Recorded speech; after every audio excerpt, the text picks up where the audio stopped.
What's going on? I'm going to be going over what I think to be the best options for GameCube controllers on Switch, and I'm going to go over some not so great options as well, depending on the game.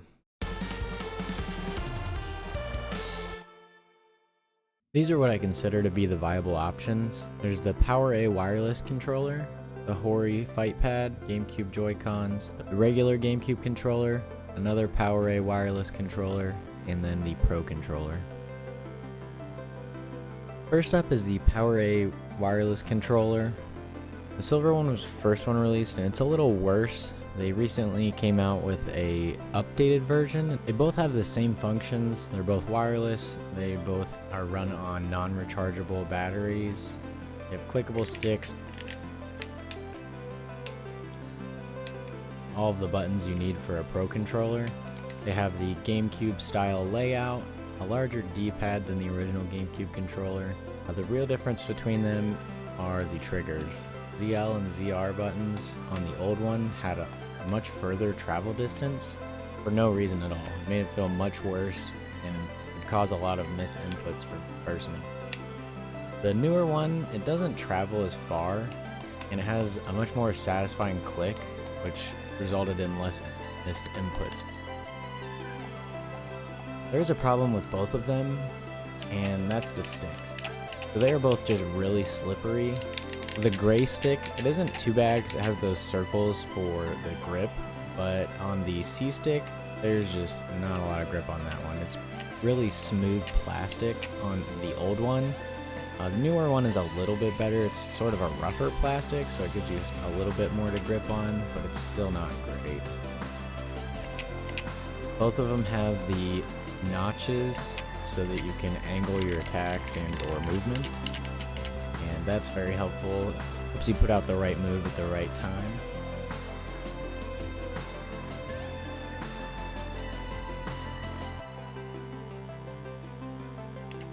I would say these are a pretty good option if you really wanted a wireless GameCube controller. The older one is definitely not as good. I wouldn't recommend that one for anything really, just for casual single player.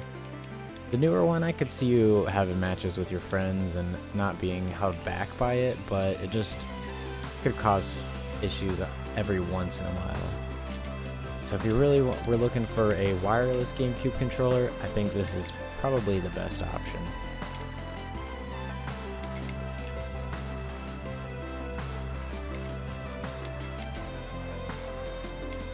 Next up, I have the GameCube JoyKhan. These are a cool concept, but not great execution.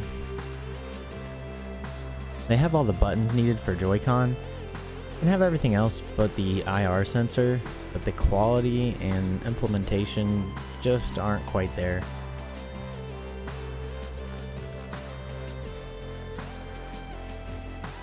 Buttons themselves are very shallow, which makes them kind of hard to push. The stick notches are purely for aesthetics and serve no function, which kind of sucks because those actually do help when playing. With that being said, they do have more functions versus any other non-licensed third-party controller. Like they can wake up the Switch from sleep mode, and they can be charged from the Switch itself, which most third-party Joy-Cons cannot.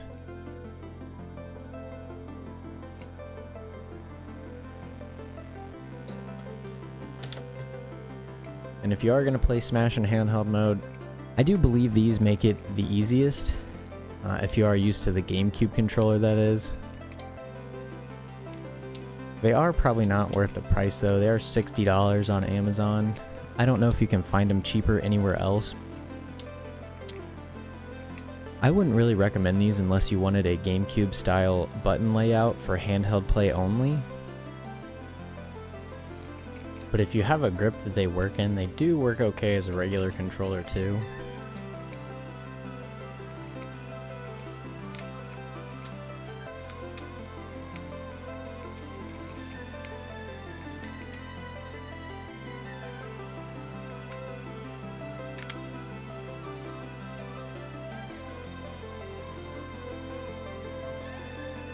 This is the Hoary BattlePad.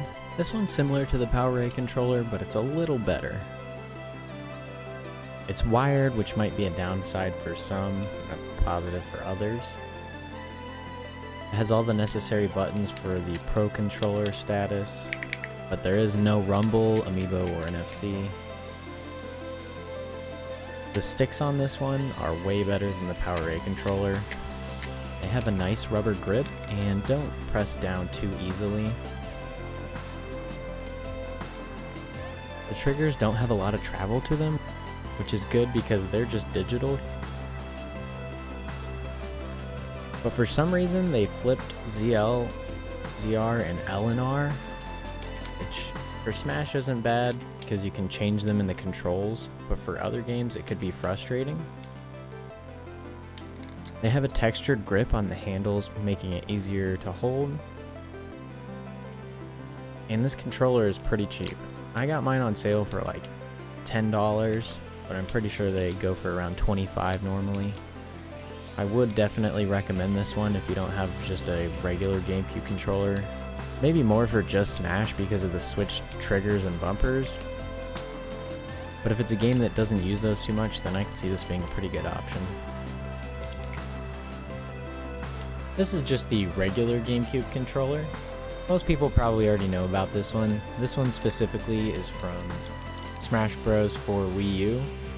This is probably the highest quality controller on this list. The sticks and buttons feel great. The plastic itself is a very high quality. The triggers, they actually are analog. I don't think the games read them as analog. So you do have to click them all the way down to the button press. They are pretty smooth and they feel a lot better than all of the other triggers with long presses. However, you do need an adapter for this. You can use the regular GameCube adapter from Nintendo that has 4 ports on it, but it takes up 2 USB slots. Or I actually just found that Nyko has one on Amazon, and at the time of making this, it was only $5, and it's actually pretty good. It's just a 1 controller port, 1 USB, so it just turns the GameCube controller into a USB controller. Works really well so far.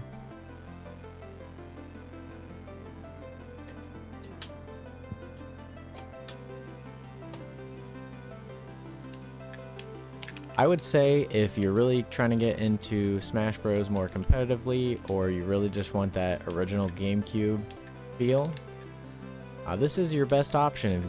However, it is kind of hard to find these for the right price anymore. So if you find one for a reasonable price, I think this is the best option.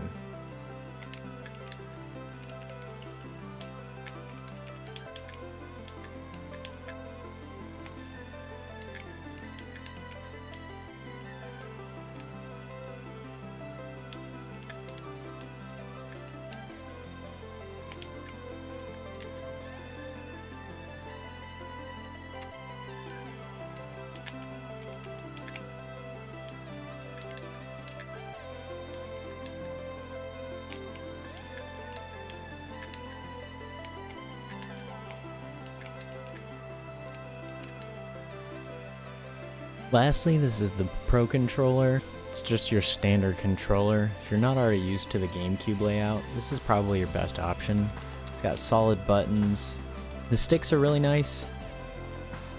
The D-pad is okay. The triggers are quick.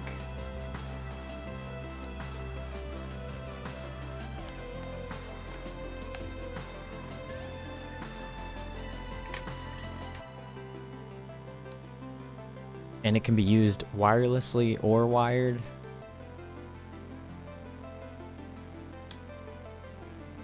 It has all of the functions that the Switch can use. It is a little pricey, but I believe it goes on sale pretty often. There are my thoughts on the best controllers for Smash Bros. And other games you want a GameCube style controller for. Let me know what controller was your favorite. Give the video a thumbs up if you like what you saw. Let me know what kind of videos you want to see in the future. And subscribe for more content coming soon. Thanks for watching. Sonic is my biggest weakness. I don't know how to handle Sonic. I feel like that down air is so bad. Like, it's probably good if you hit it, but like that. But it's the first time I've hit it. Time to adjust mine.